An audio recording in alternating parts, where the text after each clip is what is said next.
Hello folks, and welcome to another edition of the Dr. Mark Foster Show. This is April 30th, 2013. This was the first relatively warm day that we've had.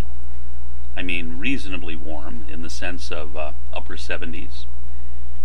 It has been throughout much of the middle part of the United States a very cool spring. Especially when compared with last year when we basically had no winter. This winter was not particularly bad, but it's taken a long time for it to warm up. And apparently it's going to be relatively cool even on Thursday and Friday of this coming week, and will only begin to warm up again next week. So it's been kind of up and down, a rather unusual winter. Today I'm going to address the topic of the chalices of pure light, which were discussed by Bahá'uʻlláh, and the concept of the rational faculty, another of the concepts in the writings of Bahá'uʻlláh, and how they might relate to each other. In my view, the chalices of pure light, or as I think they might be called, purified psychic fields, are intended for the next world, not for this world.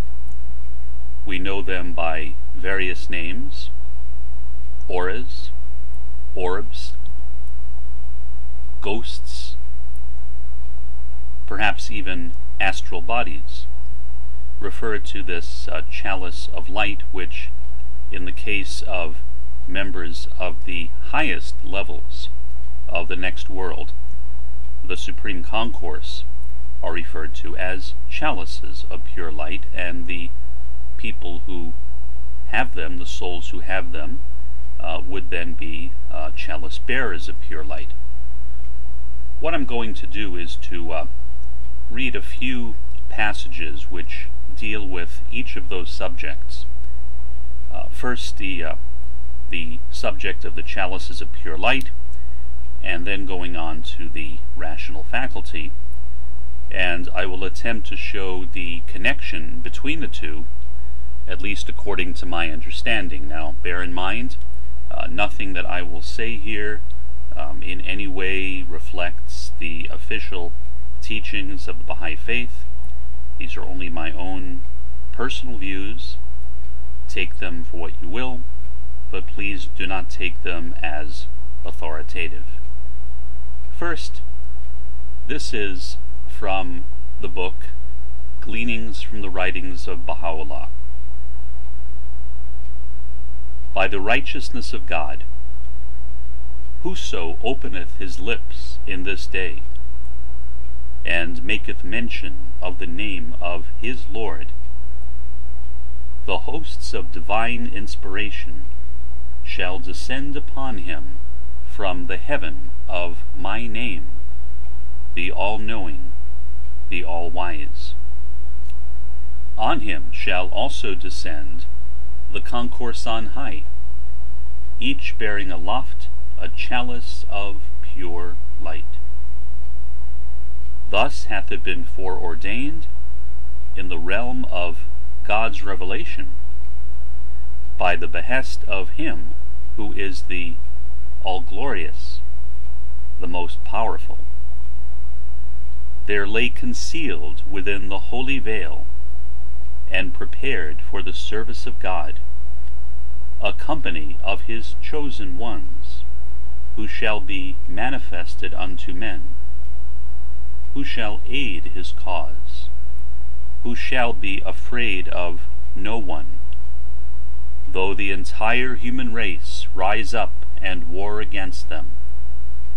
These are the ones who, before the gaze of the dwellers on earth and the denizens of heaven, shall arise and, shouting aloud, acclaim the name of the Almighty, and summon the children of men to the path of God, the all-glorious, the all-praised. walk thou in thy way, and let no one dismay thee. Be of them whom the tumult of the world, however much it may agitate them in the path of their Creator, can never sadden, whose purpose the blame of the blamer will never defeat. Such a beautiful and inspirational passage.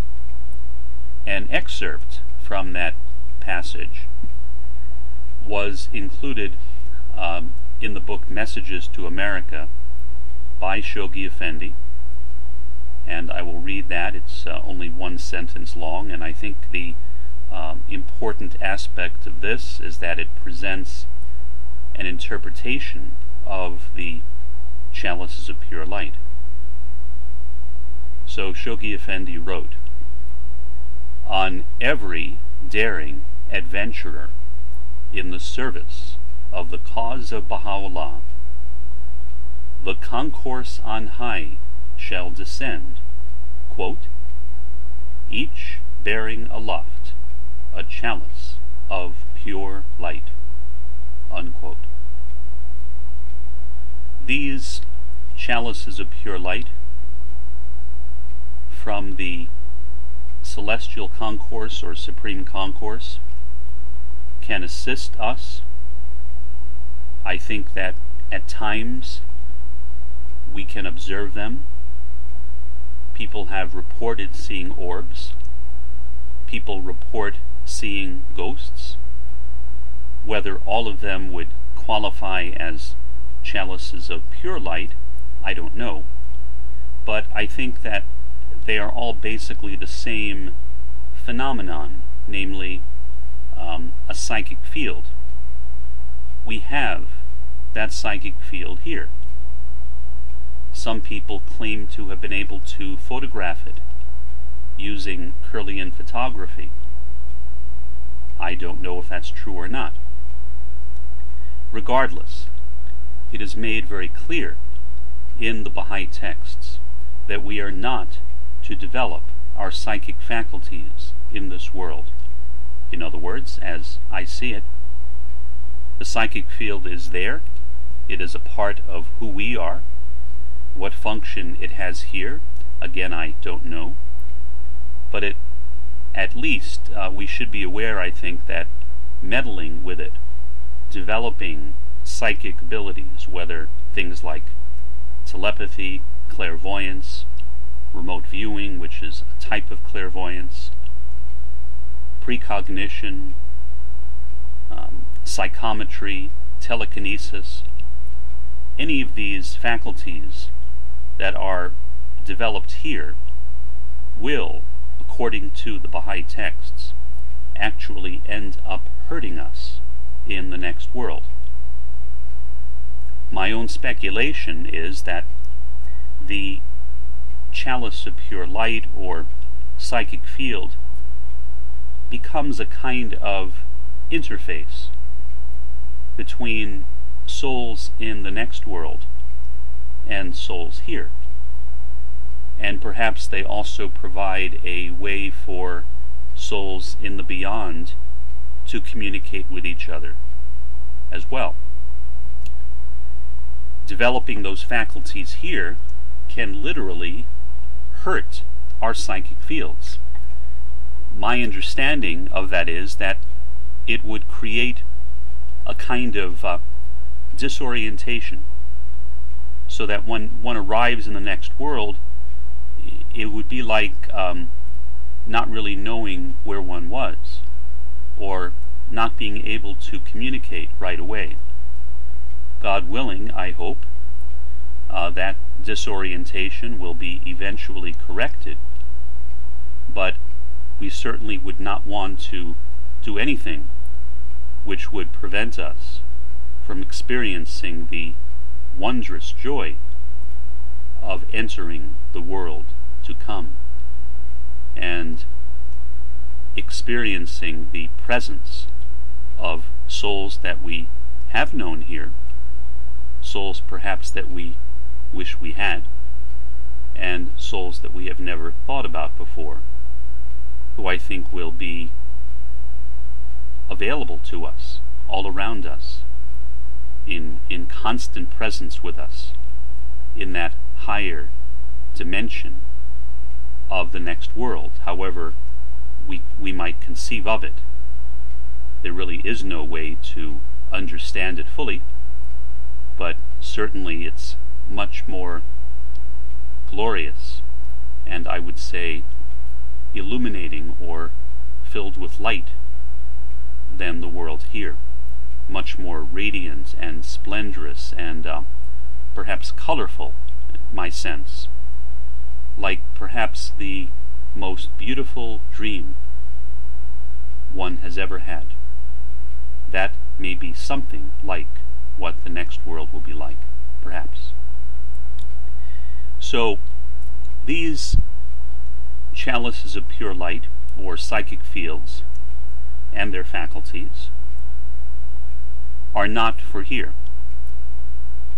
So how is it then that certain advanced trans-terrestrial, as I prefer, or extraterrestrial beings appear to be able to interact with human beings on what appears to be a kind of mental level? At least that's what some people report, that they have a kind of inner conversation with these trans-terrestrial beings. They're not speaking a verbal language, and yet there is some level of understanding. Well, I don't think that's the psychic field. I think instead that is what Bahá'u'lláh calls the rational faculty, also called the rational soul or the human spirit. This rational faculty, to my understanding, is not individual, although it is individualized. It is something that we all share. There are not separate rational faculties. Perhaps in a way, although I don't much care for the term, it's a bit like a collective consciousness, a shared awareness, a shared understanding, which can potentially exist among souls living in this world. That is how I see what this rational faculty is or can be. It is what makes us human, including human on the highest level, when this rational faculty is assisted by the spirit or attributes associated with faith, faith in God and His prophets. So I will read a couple of passages which deal with the subject of the rational faculty. There are many of them, but I'll read just two, and then I will comment on them. First, this is from the book Gleanings from the Writings of Bahá'u'lláh again. Consider the rational faculty with which God hath endowed the essence of man. Examine thine own self, and behold how thy motion and stillness, thy will and purpose, thy sight and hearing, thy sense of smell and power of speech, and whatever else is related to or transcendeth thy physical senses or spiritual perceptions, all proceed from and owe their existence to this same faculty.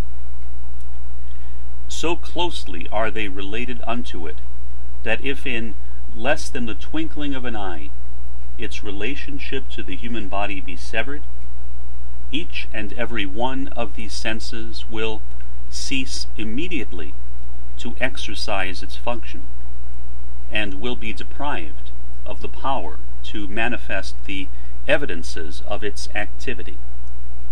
it is indubitably clear and evident that each of these aforementioned instruments has depended and will ever continue to depend for its proper functioning on this rational faculty, which should be regarded as a sign of the revelation of Him who is the sovereign Lord of all. Through its manifestation, all these names and attributes have been revealed, and by the suspension of its action, they are all destroyed and perish. It would be wholly untrue to maintain that this faculty is the same as the power of vision, inasmuch as the power of vision is derived from and acteth in dependence upon it. It would, likewise, be idle to contend that this faculty can be identified with the sense of hearing, as the sense of hearing receiveth from the rational faculty the requisite energy for performing its functions. This same relationship bindeth this faculty with whatsoever hath been the recipient of these names and attributes within the human temple. These diverse names and revealed attributes have been generated through the agency of this sign of God. Immeasurably exalted is this sign in its essence and reality, above all such names and attributes. Nay, all else besides it will, when compared with its glory, fade into utter nothingness and become a thing forgotten. Wert thou to ponder in thine heart, from now until the end that hath no end, and with all the concentrated intelligence and understanding which the greatest minds have attained in the past or will attain in the future, this divinely ordained and subtle reality, this sign of the revelation of the all-abiding, all-glorious God, thou wilt fail to comprehend its mystery or to appraise its virtue. Having recognized thy powerlessness to attain to an adequate understanding of that reality which abideth within thee, thou wilt readily admit the futility of such efforts as may be attempted by thee, or by any of the created things, to fathom the mystery of the living God, the day-star of unfading glory, the Ancient of everlasting days. This confession of helplessness, which mature contemplation must inevitably impel every mind to make, is in itself the acme of human understanding, and marketh the culmination of man's development. And here is the second passage. It is taken from a tablet called the Rais, and is quoted in the book Summons of the Lord of Hosts. Say, spirit, mind, soul, and the powers of sight and hearing are but one single reality, which hath multiple expressions owing to the diversity of its instruments. As thou dost observe, man's power to comprehend, move, speak, hear, and see, all derive from this sign of his Lord within him. It is single in its essence, yet manifold through the diversity of its instruments. This verily is a certain truth. For example, If it directeth its attention to the means of hearing, then hearing and its attributes become manifest. Likewise, if it directeth itself to the means of vision, a different effect and attribute appear. Reflect upon this subject, that thou mayest comprehend the true meaning of what hath been intended.